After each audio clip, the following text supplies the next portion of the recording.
Hello and welcome to the video preview for Reckoning for the Faithful, the 2025 spring reading from Planet Waves. I'm the astrologer who will be doing this reading.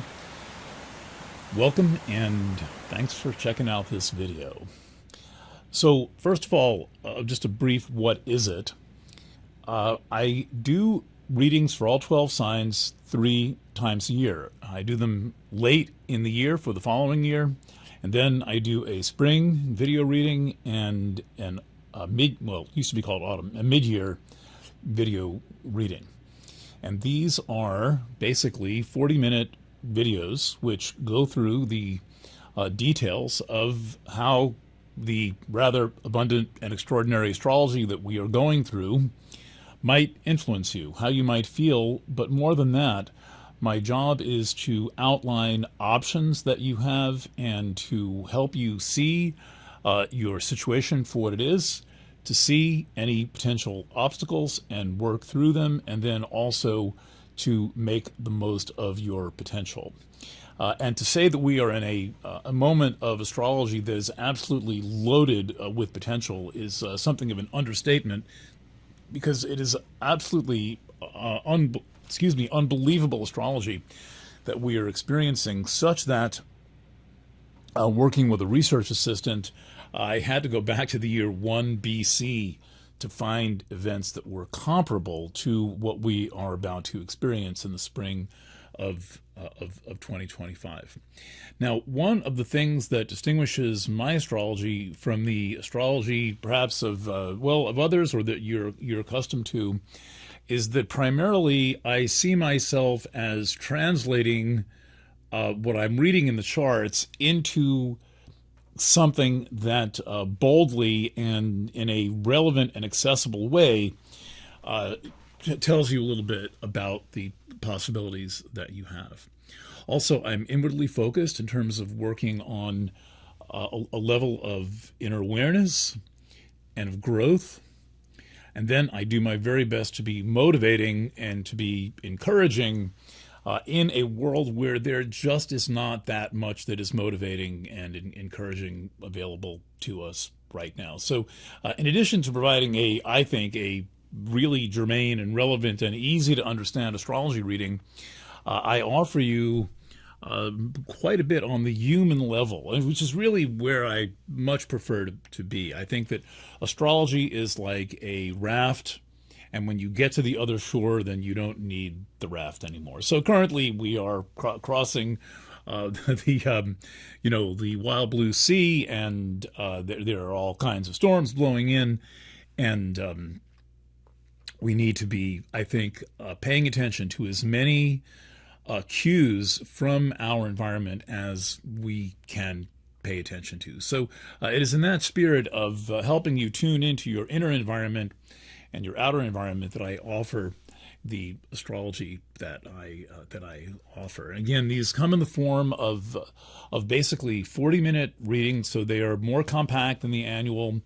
And then several of the signs will apply to you. I encourage people to check out several of the signs. And also, the readings are shareable, which is to say that once you have them, you can share them with some of your friends. Of course, if they really appreciate it, they're invited to pay. But the idea is that I want this work to get out. I want this work to be accessible. And so, once you're in, you're in. I've been doing this for a long time. I've been doing public astrology going back now. Well, I wrote my first horoscope column. It will be my 30th anniversary is coming up in a couple of weeks. So when I wrote the first column for a magazine called Free Time in Poughkeepsie, New York, and I have done this basically every day since then with tremendous passion. And as my old friend Rob Brezhny once said, relentless curiosity. And the relentlessness of my curiosity has a lot to do with the human condition. And while I've been doing all of this work as a public astrologer, I've worked with thousands of people privately and helping them, figure out where they are in their life and how to make the changes that they need to make, and how to grow through the challenging points and to make contact with your greatest possibility and your greatest sense of potential. So at the risk of getting technical in a video where I don't really want to get too technical, I do want to show you a little something about this, about what we've got coming up. So I'm going to switch to the chart cam. This is almost as exciting as ESPN, and then you can see what I'm looking at. I want to show you two charts to give you a sense of how concentrated and kind of energized the astrology is going to be, not just in the spring, but really a kind of a special year that goes from the spring of 25 into the spring of 26, which we are not into yet. So here's the chart cam. All right, this is somewhat where we are right now. The new moon was a couple of nights ago. I'm recording on Sunday the 2nd. The new moon was on Thursday, so about 4 days ago, and that was the new moon. You can see the moon and the sun in one place, and the sun is still in Pisces. The moon has blown through town, and as of this recording is just ahead of Eris. So you can see now that there's a lot of planets in Pisces, and things are in Pisces. There's a kind of a latency. They're not. They don't jump out at you. They can be subtle. They can be. They will. The water can be moving underground. It's not like you're necessarily watching the ocean waves, and you don't really know. Even if you're watching the surface of the water, you don't know what's going down deep underneath the water. So there's a lot of water right now. Look at this. Ceres, Sun, Moon has moved on. Nessus going to be there a while. Saturn, Mercury, the North Node, and the eclipses, and Neptune. And pretty much everything except for Nessus is heading into Aries.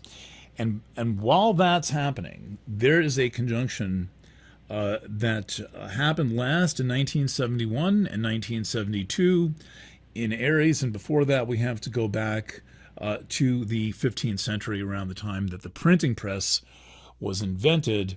And one of the reasons why we are living in such unbelievably chaotic times is because we are in this overwhelming stage where a whole new communication environment is taking hold, and that is the digital environment. Now, it may seem like a strange topic for an astrologer to comment on, but my primary role is to talk about matters that are spiritual, that have direct personal involvement. And the human race has never, ever faced a situation like the sudden, almost overnight rise of the digital environment, which very quickly morphed into a deep fake generative AI, and then overall artificial intelligence, artificial general intelligence. And the thing that makes us human the most is the ability to create art, and the ability to read astrology in a completely unique way. This is what my charts usually look like. Is being replaced by machines, and this is completely ripping the ground out from underneath us. It is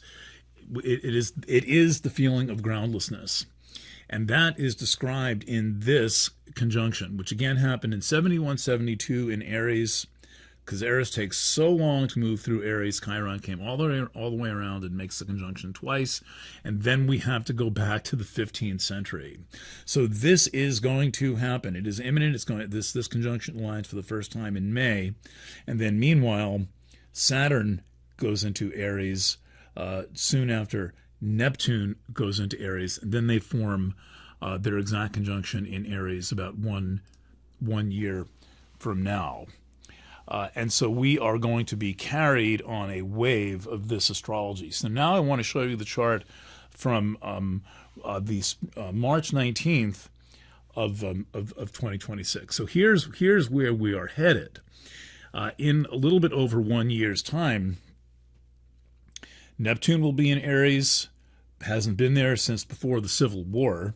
Saturn will be in Aries, hasn't been there for 30 years. The last time Saturn was in Aries was the that was in the 90s, and then prior to that, the so-called Summer of Love, and then Eris and Chiron are in their exact conjunction. So this is a chart for the exact conjunction of Eris and Chiron.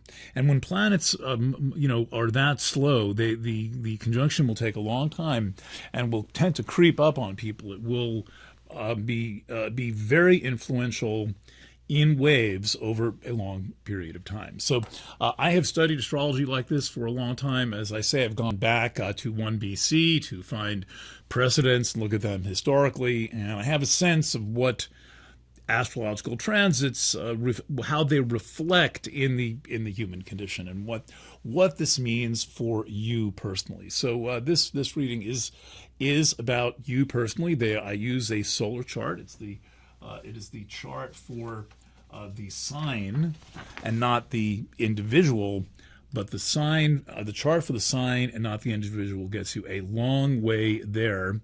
I could probably talk for a week straight about this chart. I could teach like 5 classes about this chart. So this is the kind of chart that I use for these readings, but I take it all out of astrologies and put it in absolutely plain talk.